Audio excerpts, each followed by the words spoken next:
पहाड़ों का शेर अमन एक ऐसा युवक जो अपने साहस और मेहनत के लिए जाना जाता है।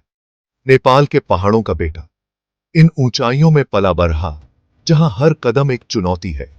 दिल का साफ, इरादों का नेक, उसकी आंखों में एक चमक है जो उसके सपनों की गहराई को दर्शाती है। गरीब जरूर, पर हौसला आसमान से ऊंचा। उसकी मेहनत और लगन उसे सबसे अलग बनाती है। मां के सपनों का, परिवार की उम्मीदों का कंधों पर बोझ। अपने परिवार के लिए संघर्ष करता है, दिन भर खेतों में काम करता है, मां का हाथ बटाता। उसकी मेहनत और समर्पण की कोई सीमा नहीं। शाम को थके हुए शरीर के साथ किताबें खोलता। उसकी आंखों में एक सपना है जो उसे आगे बढ़ने की प्रेरणा देता है। पढ़ाई उसके लिए सपनों की उड़ान थी। वह जानता था कि शिक्षा ही उसे एक बेहतर भविष्य दे सकती है। एक दिन शहर से वापस लौटते हुए अमन ने देखा, एक लड़की नदी किनारे बैठी है। उसकी आंखों में एक अजीब सी उदासी थी। चेहरा उदास, आंखों में नमी। ऐसा लगा जैसे वह किसी गहरे दर्द में है। अमन ठिठक गया, मदद के लिए आगे बढ़ा। उसकी संवेदनशीलता और दयालुता उसे रुकने नहीं देती। पूछा, क्या हुआ? आप ठीक तो हैं? उसकी आवाज में एक सच्ची चिंता थी जो किसी को भी सुकून दे सकती थी।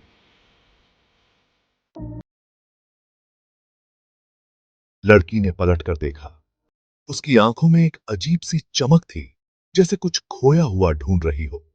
चेहरा उदासी से भरा हुआ था।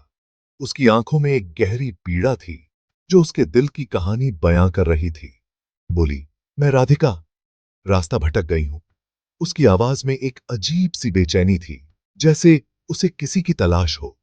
अमन ने उसे रास्ता दिखाया, साथ चलने को कहा।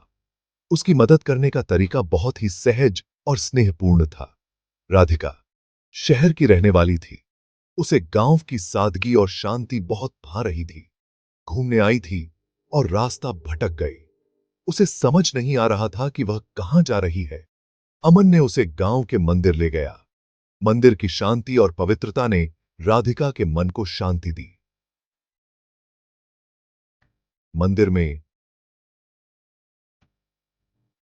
दिया जलाते हुए दोनों ने एक दूसरे को जाना। उस पल में दोनों के दिलों में एक नई उम्मीद जगी। अमन की सादगी राधिका के दिल को छू गई।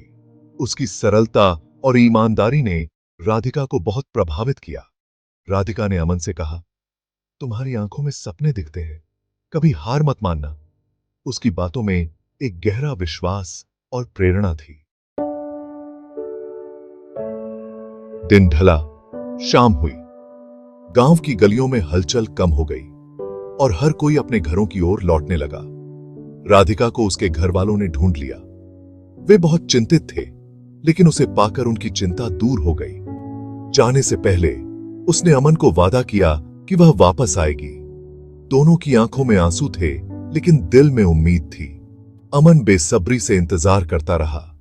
हर दिन उसे राधिका की याद सताती और वह उसकी वापसी का इंतजार करता। दिन हफ्तों में, हफ्ते महीनों में बदलते गए। समय बीतता गया, लेकिन अमन की उम्मीदें कभी कम नहीं हुई। राधिका अपने वादे पर खरी उतरी। वह वापस आई और अमन के चेहरे पर मुस्कान लौट आई। वह अक्सर गांव आने लगी। हर बार उसके आने से गांव में खुशी की लहर दौड़ जाती।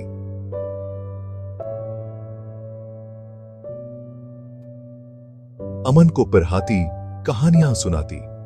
दोनों ने एक दूसरे के साथ समय बिताना शुरू किया और उनका रिश्ता और गहरा होता गया। दोनों के बीच प्यार का ऐसा बंधन बना जो टूटने वाला नहीं था। उनका प्यार अब और भी मजबूत हो गया था। गांव वालों को पता चला। वे दोनों के रिश्ते के बारे में बातें करने लगे, लेकिन किसी ने भी उनके प्यार को नहीं रोका। अमन के मां ने राधिका का हाथ थाम लिया। उसने राधिका को अपनी बेटी की तरह अपनाया। बोली, तुम दोनों एक दूसरे के लिए बने हो।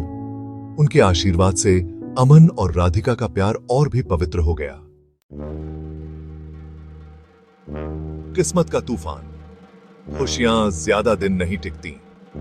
राधिका के घर वालों को इस रिश्ते की भनक लग गई। उन्होंने राधिका को घर में कैद कर दिया, उसका फोन छीन लिया, अमन से मिलने से मना कर दिया। एक दिन अमन को खबर मिली कि राधिका की शादी कहीं और तय हो गई है।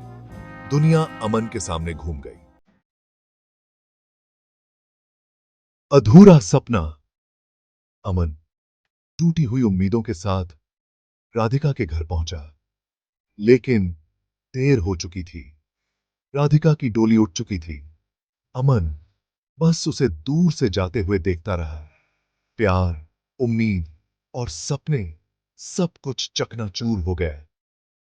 अमन की आंखों से आंसू बह निकले। अगले दिन गांव वालों ने अमन को पहाड़ी से गिरकर मृत पाया। हाथ में था राधिका का दिया हुआ रुमाल। प्यार की दास्तान अधूरी रह गई।